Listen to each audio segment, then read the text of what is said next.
Well, we're all here, and obviously time is of the essence on these beautiful days. So I would like to start the meeting with our land acknowledgement.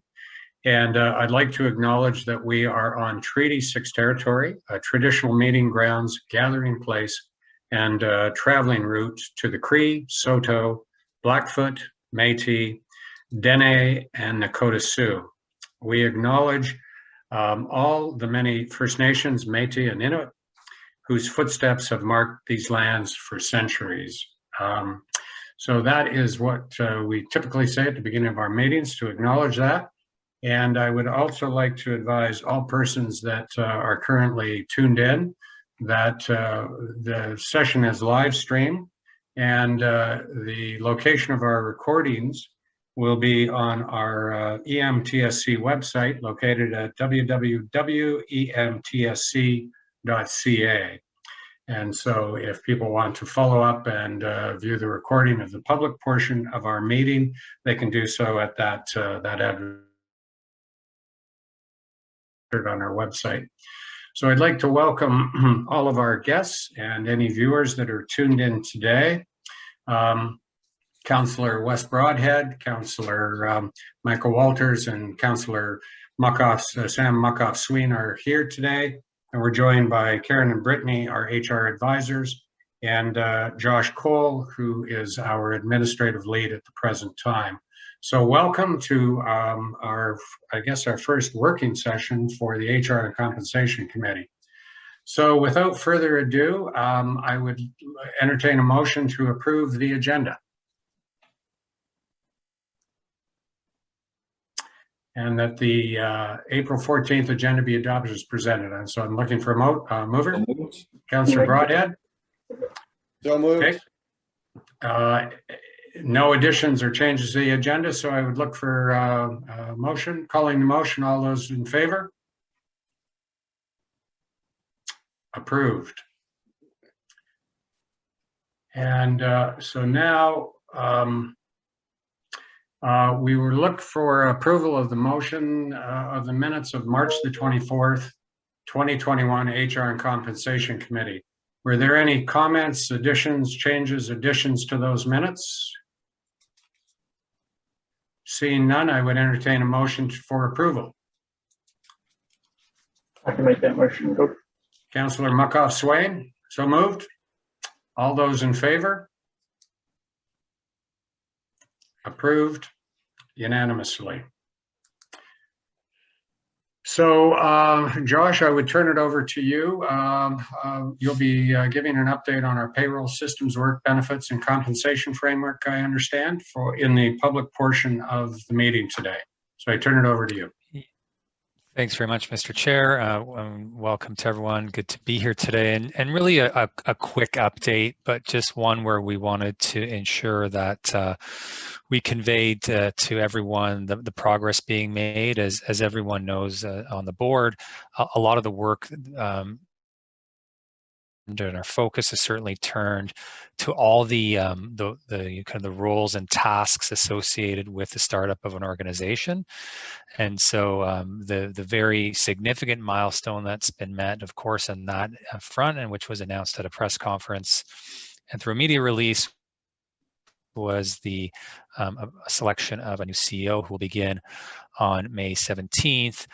But much work has been going on behind the scenes in anticipation of that date, and in many ways to equip the board to move forward on building an organization, but also to ensure that the incoming CEO has a kind of a foundation from which to make some critical decisions and continue to move the organization forward as per the implementation plan that you've all seen at recent board meetings. And so to that end, we wanted to give you an update in two areas that we thought are of importance and certainly fundamental to being able to have a CEO on board and pay a CEO, but also, to look towards him being able to take the early steps of rounding out a team.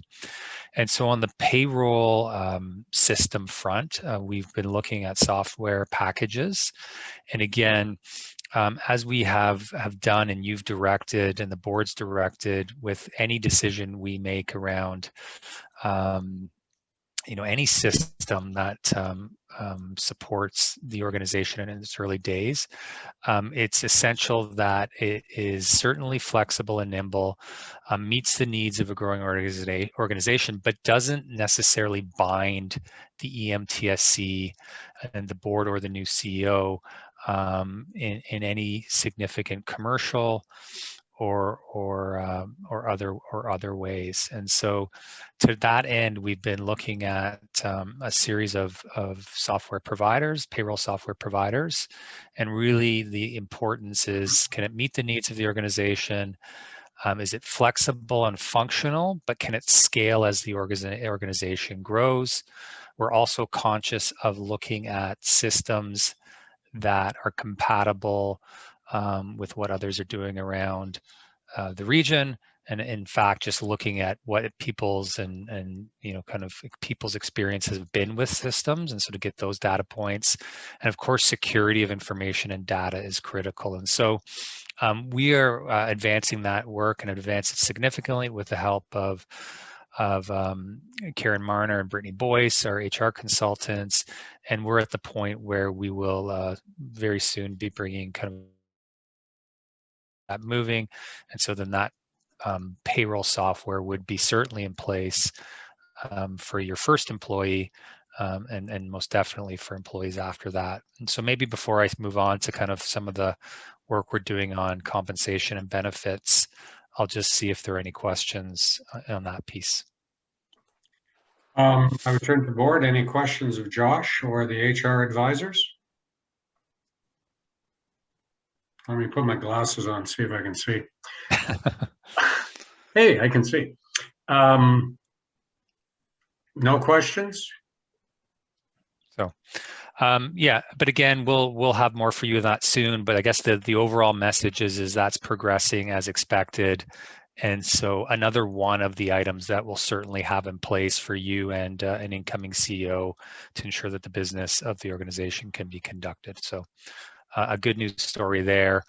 The other element, HR element that we wanted to provide an update on was some of the work that's been done on compensation frameworks and structures and looking at benefit packages and some of those options.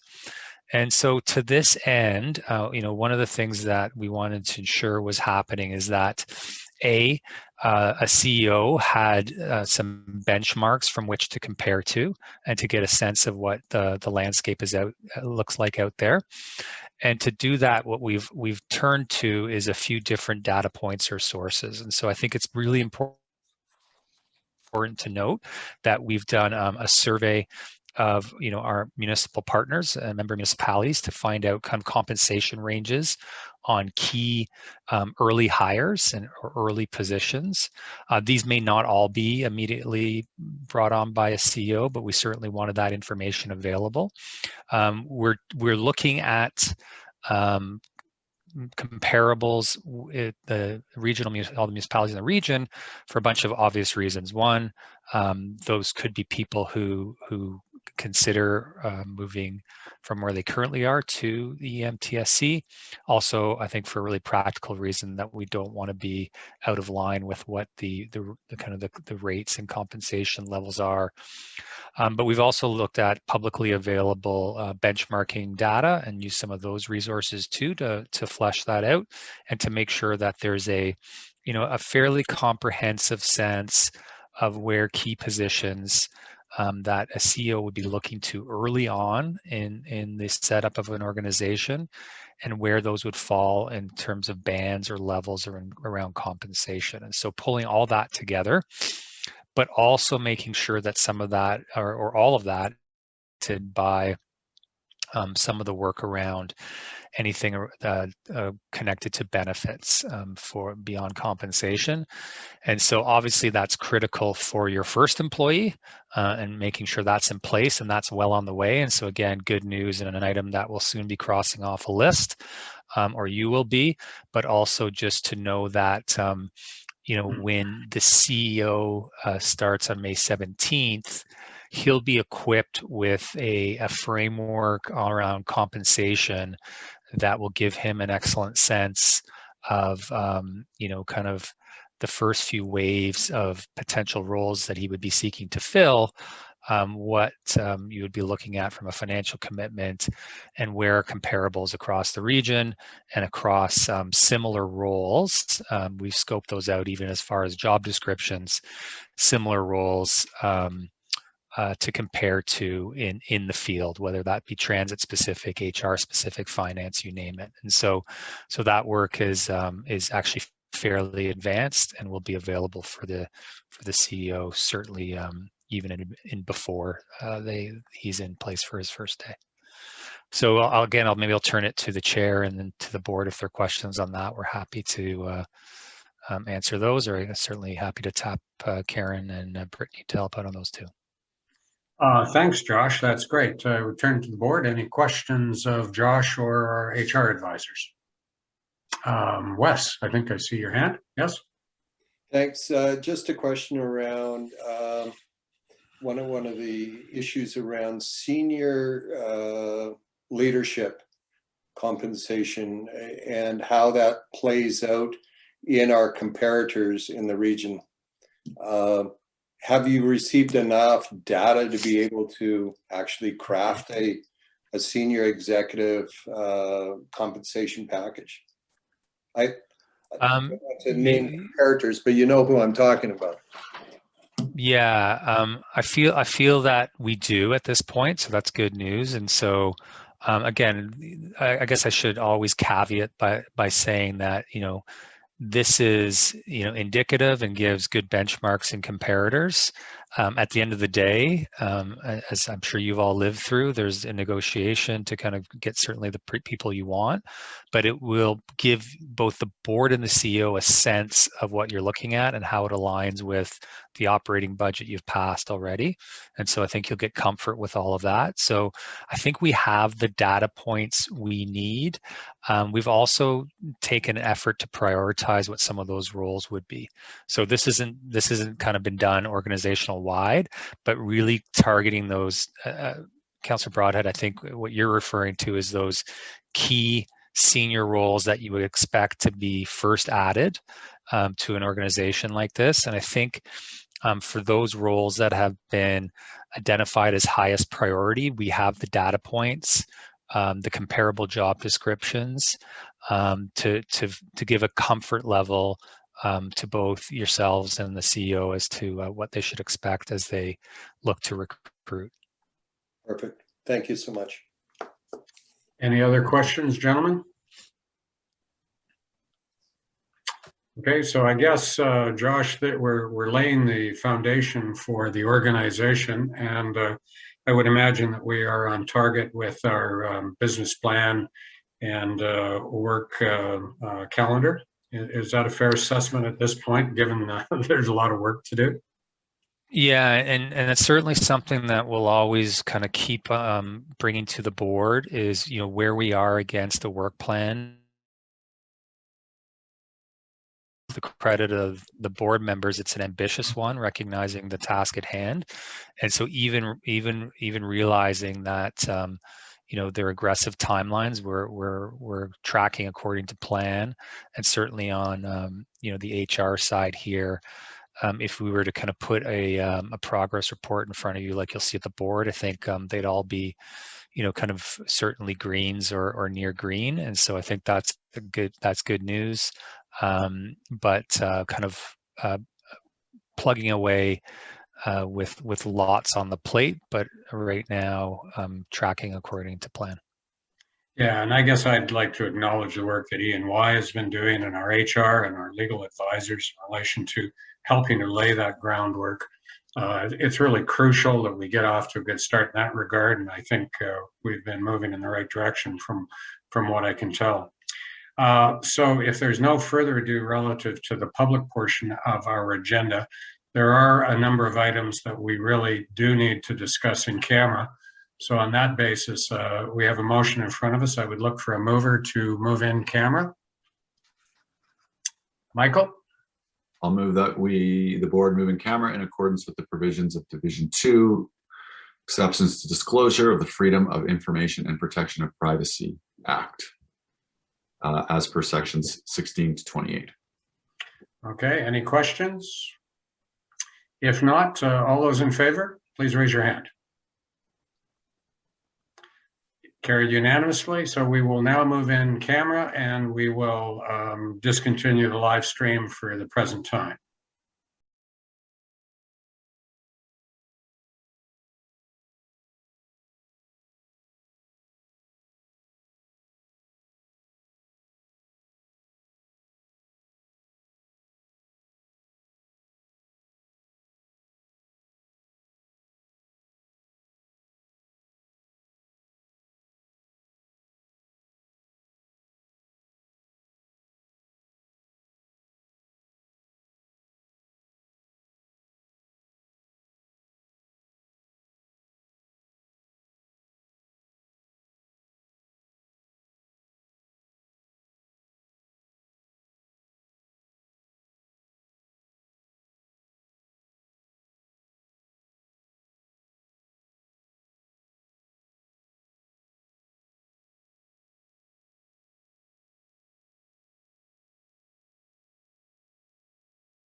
So just a recap here that did motion to move out of camera. So back over to you, Councillor Harris. Your sound, I don't know if that's just me, but your sound came across pretty alien-like. I'll jump in there then. Yeah, we'll have a motion about moving out of camera, and I think there'll be one to adopt for information what was discussed in camera. I already made that motion to move out of camera.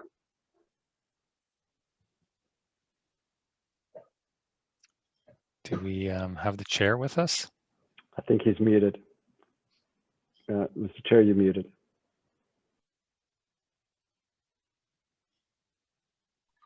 Oh my God, sorry.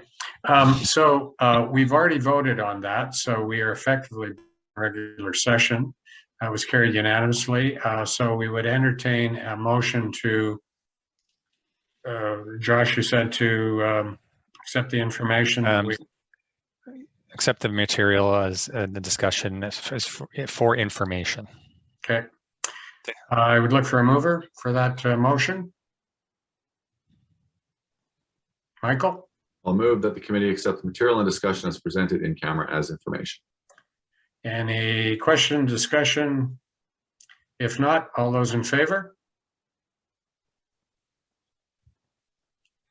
Carried unanimously. Did I freeze up or am I there? You're Okay. there. Okay, thanks. Okay, well, if that's the case, then I guess we've concluded our business for the day, and I would be pleased to adjourn the meeting and look forward to the next board meeting. So all travel safely and stay out of trouble. Thank you. Well done, Mr. Chair. Thanks, Chair. See you later, everyone. Good night, Thanks, everyone.